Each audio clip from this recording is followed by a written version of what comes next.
pathway to the transition, as I see it, is really, there are two pathways.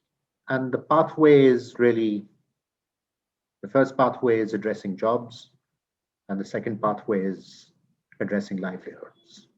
And in a way, I think that's what I'm going to really say repeatedly over in all the time that I have. And so, Ashish, please, tell me to shut up when I have repeated myself a few times. The real question is, how do we arrive at a socially acceptable journey in order to make the transition? I believe we have the technological solutions. We have a reasonable set of answers, but what we don't have is actually political acceptability for making the transition. So the critical road to that, and I would say this not just in India but abroad, is that we need to enter into a comprehensive democratic dialogue which addresses people's needs of sustainability. And Ashish said at the start that it's not just about human needs, it's also about the planet's needs. I think what we've learned through the climate emergency is that human needs are actually reconcilable with the planet's needs.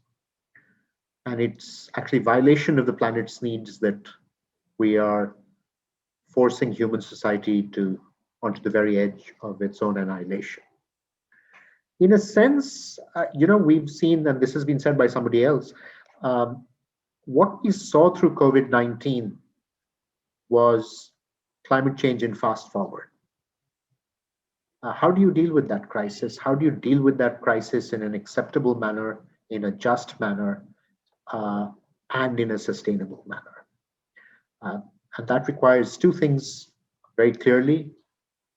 One is a great deal of planning and a dialogue to be able to achieve acceptability within all sections of society. To me, that's the critical pathway that we're missing much of the time. A transition cannot be dealt with just looking at the past as a question of legacy. It's a question of transformation as opposed to what has historically happened at every historical juncture of structural transformation in capitalism. It requires, one, the most robust set of norms, laws, and rights that would protect rights of both livelihoods and jobs. Otherwise, we end up with not just broken homes, but divided societies and communities at war with each other. This is, I think, a history of any structural demobilization that takes place. The second question is about, in a sense, who bears that cost. It requires a fiscal system that places social justice at the heart of the transition. It's not something that can be left to the private sector.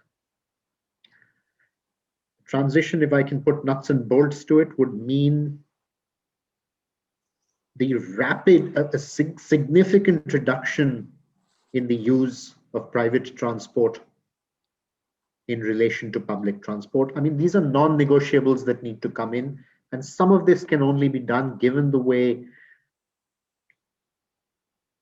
consumption takes place, and not easy to transform without fundamental cultural change, can only come through the most aggressive and robust tax systems in terms of congestion charges, taxes on private consumption of fuels, very, very high taxes on private purchase of cars, huge subsidies correspondingly for public transport systems.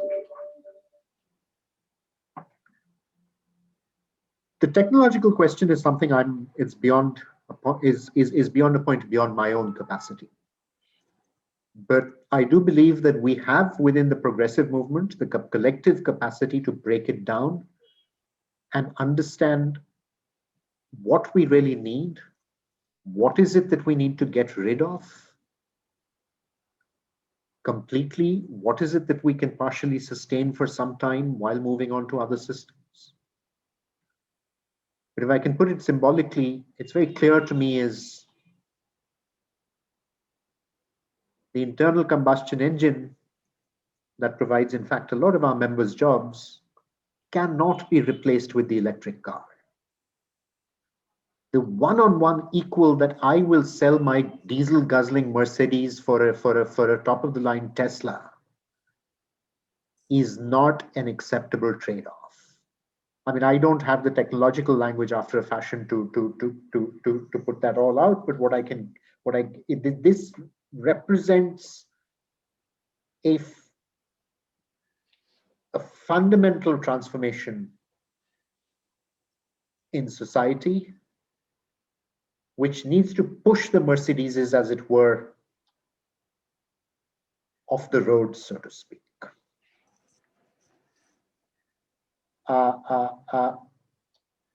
That is not just about financial laws. And there I would even say it's not even about labor laws, but it's about how we consume, how we look at society, how we look at our lives, and how we spend our time. And also how we look at each other as high or low, so to speak. Now, I understand this is not going to come easily within the current framework, but taxes most certainly are a starting point. They were at the start, if one thinks about it, at the start of the 20th century when income taxes were first introduced. They were very clearly introduced to bring about equality within wage earners. They were brought about to pay for the public good, which included social security, which included healthcare. And today, when I hear some people, even in this room, who might say taxpayers' money, there is nothing called taxpayers' money. It's a Thatcherite concept that I pay so much income tax, therefore I must get a good road. I pay so much income tax because I earn so much more. It's a tax on my high earnings. It's not a price I pay for services. And I think this is a notion of equality, justice, and fairness that is the only thing that can potentially make any transition, including the climate transition, just.